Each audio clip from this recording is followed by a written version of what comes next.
ওমর ইবনুল খাত্তাব ফজর আগে ডাক দেবল, মাগো দরজা খোলেন, তোমার কাজ করার জন্য আমি আসি। ওমর বুড়িমা ডাক দেবল, ওমর তুমি আর আসার আগে কে যেন আমার বাড়িতে এসে কাজ কাম করিয়া গেছে। হযরত ওমর আশ্চর্য হয়ে গেলেন, কে আমার আগে আসলো, আজকে আমি চোরটা ধরব, আমার আগে কে এই বাড়িতে কাজ করে। হযরত ওমর ইবনুল খাত্তাব গাছের আবডালে দাঁড়ায় আছে, আজকে আসামিকে ধরবে। হযরত আবু বকর সিদ্দিক কালো একটা চাদর মুড়ি দিয়া খালি পায় খড়ম ডাব্য করে নিচে নিয়া চুপি চুপি চুপি করে মদিনার গলিতে হাঁটতে হাঁটতে ওই বুড়িমার বাড়ির দিকে যায়। হযরত ওমর পিছন দিক থেকে জাপটায় ধরেছে, কে আপনি, এই বাড়ির দিকে প্রত্যেক দিন কেউই যান, কে আপনি? হযরত ওমর চাদরটা টানিয়া দেখে এই কেউ নাই, ওর দৈগজ বাদশা হযরত আবু বকর। হযরত আবু বকর সিদ্দিক হযরত ওমর বলল, বাদশা আপনি খালি পায়ে আপনি চাদরটা মুড়ি দিয়া কই যাও? বলল, এই বাড়িতে যে আমি কাজ করি। বলে, আপনি না বাদশা, আমাকে হুকুম করলেন না কেন? এইবার হযরত আবু বকর বলে কি, ওয়া উম্মিহি, হাসরের ময়দানে আমার মা আমার পরিচয় দিবে না, ওয়া আবি, আমার বাবা আমার পরিচয় দিবে না, আমার আমল আমাকে আল্লাহর দরবারে নিয়ে দাঁড়াইতে হবে। ওয়ালিমান খাফা মাকাম রাব্বিহি জান্নাতান, আল্লাহর আদালতে যার যার আমল নিয়ে দাঁড়াইতে হবে, আল্লাহ হিসাব নেবে। এই চিন্তাই ফিকির, এই গবেষণা, এই চিন্তা যদি কোনো বান্দা বান্দের ভিতরে থাকে, আল্লাহ পাক বলেন তাদেরকে আমি দুইটা জান্নাতের মালিক বানায় দিই।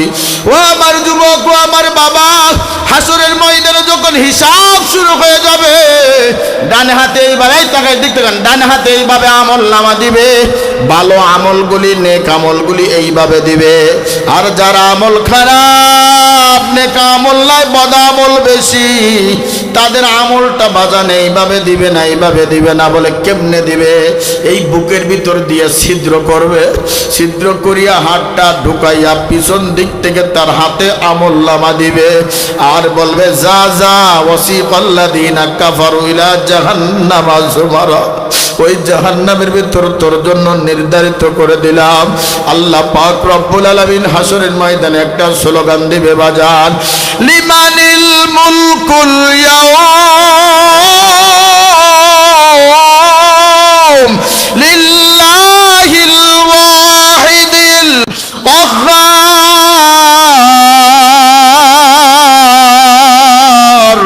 কখার নামের স্লোগান যখন আল্লাহর জান্নাত থেকে আসবে, মানুষগুলি থরথর থরথর করে কাঁপবে, জমিনটা থরথর করে কাঁপবে, আসমান বাজান থরথর থরথর করে কাঁপবে, নবীরা নাফসি নাফসি নাফসি বলবে, লক্ষ লক্ষ উম্মতরা হযরত আদম নবীর কাছে যে বলবো, আদম আলাইহিস সালাতু ওয়াস সালাম, আল্লাহ তাআলা হাসরের ময়দান থেকে আমাদেরকে বিচার দিয়া জান্নাত অথবা জাহান্নামে দিয়ে দিক, কারণ এই আযাব আমরা কেউ সহ্য করতে পারবো না। একদিন আম্মা জান আয়েশাকে আল্লাহর নবী বলে, আয়েশা শোনো, ওয়ালি আয়েশা শোনো, ওয়ানুফিখা ফিস-সূরি ফাইদা হুম মিনাল আজদাতি ইলা রাব্বিহিম ইয়ানসিলুন, যখন সিংহায় ফুৎকার দিবে সবাই কিন্তু পশ্চিম দিক দৌড় শুরু করবে, পণ্যে কিছুই থাকবে না, নারী পুরুষের পণ্য কিছুই থাকবে না। আম্মা জান আয়েশা বলে, ইয়া রাসূলুল্লাহ, আমি তো আপনার বিবি, আমার পণ্যে থাকবে না? বলে, না না। বলে, আমার দিক কি কেউ তাকাবে না? বলে, কেউ কারোর দিক তাকানোর খেয়াল থাকবে না, শুধু নাফসি নাফসি নাফসি নাফসি, আল্লাহ বাঁচাও বাঁচাও বাঁচাও। সমস্ত উম্মতের আদম আলাইহিস সালাতু ওয়াস সালামের কাছে যাবে, আদম আলাইহিস সালাতু ওয়াস সালাম বলবে, আমি আজকে আল্লাহর সঙ্গে কথা বলতে পারবো না। হযরত মূসা আলাইহিস সালাতু ওয়াস সালামের কাছে যে বলবে, ও মূসা, আপনি তো আল্লাহর সঙ্গে সব সময় যোগাযোগ করতেন, আজকে হাসরের ময়দান থেকে আমাদেরকে সুপারিশ করে আমাদেরকে একটা ফয়সালা করে দেন।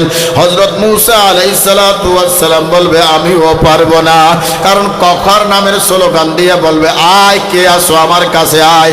বহুত নেতাগিরি করেছো, মদ খেয়ে মাতলামি করেছো, আলেমদেরকে জেলখানায় ঢুকাইছো, রিমান্ডে দিছ, ভালো মানুষে মিথ্যা সাক্ষী দিয়া জেলে ঢুকাইছ, ভাইয়ের হক নষ্ট করেছো, মেয়ের হক নষ্ট করেছো, সুদ খাইছো, ঘুষ খাইছো।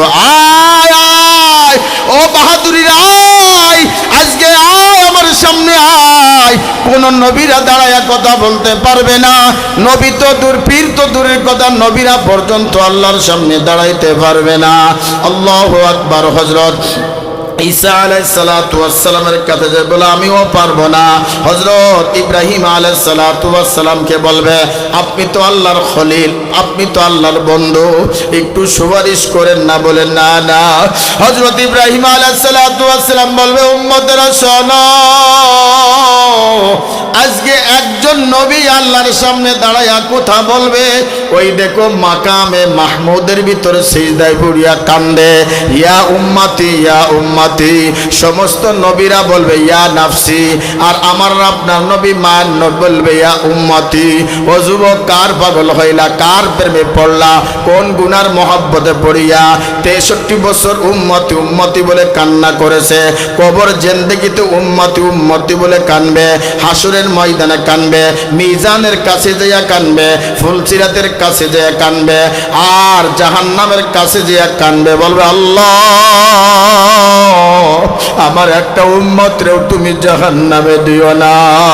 হযরত ইব্রাহিম আলাইহিস সালাতু ওয়াস সালাম বলবে, ও দুনিয়ার উম্মতরা শোনো, একজন নবী আল্লাহর সঙ্গে আজকে কথা বলবে, সেই নবীর নাম মুহাম্মদ আরবি।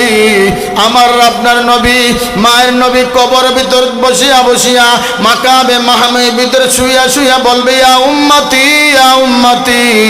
কোন কোন রাওয়াতে আছে আল্লাহর নবী কাঁদা নিয়ে হাসরে উঠবে, কোন কোন রাওয়াতে আছে আল্লাহর নবী চোখে পানি নিয়ে উঠবে। ওই দিকে হাসরের দিকে জাহান্নাম ধাওয়া শুরু করবে, আর বলবে, আল্লাহ আমার পেটে বড় ক্ষুধা, আমার পেটে বড় ক্ষুধা, আমার ওই জাহান্নাম আমার পেটের ভিতর দাও, ওই গুনাহগার বান্দারে আমার পেটের ভিতর দাও। এক একটা শিকলের পিছনে 70,000 ফেরেশতা শিকলটা টানিয়া ধরবে। ওই শিকল টানিয়া ধরলেও জাহান্নামের মুখ থেকে আওয়াজ হবে, ক্যাত ক্যাত ক্যাত ক্যাত। ও আল্লাহ আমার পেটে বড় ক্ষুধা, এই আসামিকে আমার পেটের ভিতর দাও। আল্লাহু আল্লাহ। বাজান চক্ষুটা বন্ধ করে মুরাকাবার নিয়তে গুনার কথা স্মরণ করিয়া আল্লাহর ডাক দাও না। আল্লাহ জীবনে কত অন্যায় করেছি, জুলুম করেছি, কত নামাজ করেছি, সুদ খাইছি, ঘুষ খাইছি, বেপরদা চলেছি। মাগ ও যুবক, কত গুনাহ করলাম, কত গুনাহ করলাম। গুনার কথা স্মরণ করিয়া তওবার নিয়ত করিয়া আল্লাহর দরবারে কান্দোয়ার বল, আল্লাহ এই দুনিয়াটা ক্ষণস্থায়ী, আবাদান আবাদা, এমন একটা জিন্দেগি আছে, ওই জিন্দেগিতে শুরু আছে তার শেষ নাই।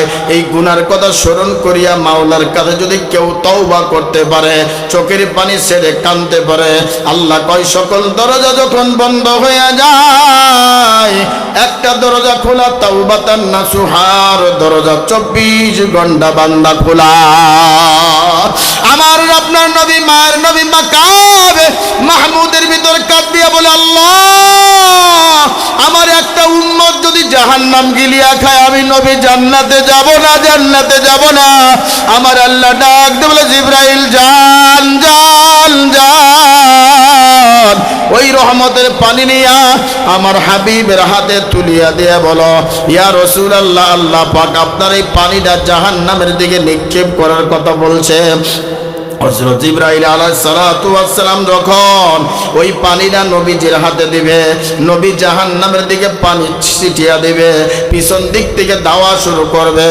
আল্লাহ নবী আল্লাহ 70,000 ফেরেশতা একটা শিকলের পিছনে আছে, টানিয়া ধরে রাখতে পারল না। আর এই সামান্য পানির কারণে জাহান্নাম পিছন দিকে যাওয়া শুরু করলো। কারণ কি? এই পানিটা কিসের পানি? এই পানিটা বরকতের পানি। কিসের পানি?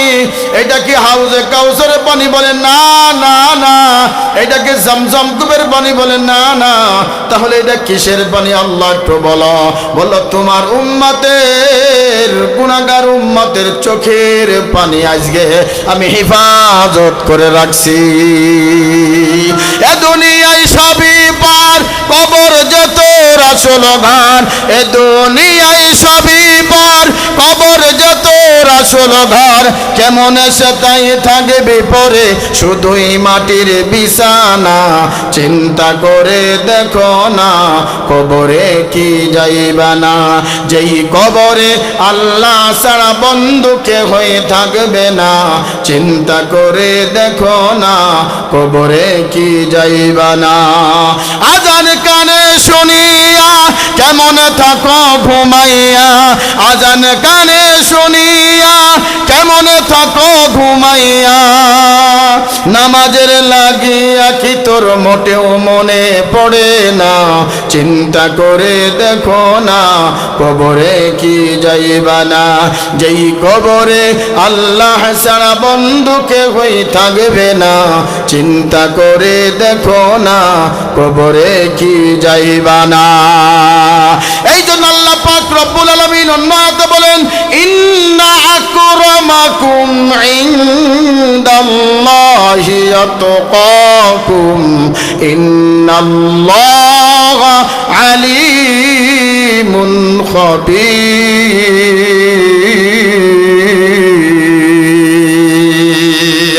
বাজান, আল্লাহর কাছে সব থেকে দামি হলো তাকওয়া।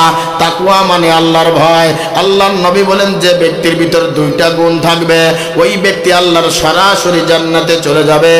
এক নম্বর হলো তাকওয়া, আল্লাহর ভয়। আল্লাহর ভয়, আমি যখন গুনাহ করে ফেলব, মনে মনে চিন্তা করব, দুনিয়ার কেউ দেখেন না, একমাত্র আমার রব আমার দিকে চাই আছে। দুই নম্বর গুণ হলো ভালো ব্যবহার, উত্তম ব্যবহার, উত্তম চরিত্র, ভালো চরিত্র। এই সমাজের ভিতর আছে দেখবেন, সাদা পাঞ্জাবি গায়ে দিয়া ঘরে, পাগড়ি মাথায় দিয়া ঘরে, জুব্বা গায়ে দিয়া ঘরে, কিন্তু দোকানে বসিয়া বসিয়া গিরিঙ্গির উস্তাদ করে বেড়ায়। কথা বলেন ঠিক কিনা? ইমামের পিছনে লাগে, মুয়াজ্জিনের পিছনে লাগে, আলেমদের পিছনে লাগে। এমন এক শ্রেণীর লোক আছে, ফজর নামাজ জামাতে পড়ে না। মসজিদের মুয়াজ্জিন যখন ফজর আজান দিতে দেরি হয়, পরের দিন সকালে কয়, হুজুর নামাজ না পড়লে কিন্তু আপনি ফজরের আজান দেরি দিয়ে দিয়েছেন। কথা কয় না? আরে হাঁটলেও দোষ, খাইলেও দোষ, কি না খাইলেও দোষ। ইমাম সাহেব আটতেছে, জোরে আটতেছে, একজন কয়, দেখছো হুজুরে ক্ষুধা লাগেছে, দাওয়াত পাইলে হুজুরের মাথা ঠিক তাই না। কথা কয় না? আস্তারলি কয়, দেখছো খাইছে বেশি। হ্যাঁ, এবার জামা জুব্বা গায়ে দিয়ে গুললে কয়, দেখছো হুজুরা জামার দাম বাড়াই দিছে। কথা কয় না? কথা কয় না? আলেমদের পিছনে দোষ, সব দোষ। আর দোষ তো অবশ্যই, যার গুণ আছে তার দোষও আছে, ঠিক কিনা? কথা কন ঠিক কিনা? দুনিয়ায় যার যত সমালোচনা বেশি করবে, আমি মনে করি তার জন্য ফায়দা। কারণ আপনি সমালোচনা করবেন, আপনার নেক আমল আমার কাঁধে আসে চলে, আমার গুনাহ আপনার কাঁধে যাবে। আপনি আমার সমালোচনা করেন, সমস্যা নয়, বিনা ভোটে আমি পাশ করে যাব। কথা কন ঠিক কিনা? নবীজি হাদিসের ভিতরে বলেন, মান সাতারা মুসলিমান সাতারাহুল্লাহু ফিদ দুনিয়া ওয়াল আখিরাহ।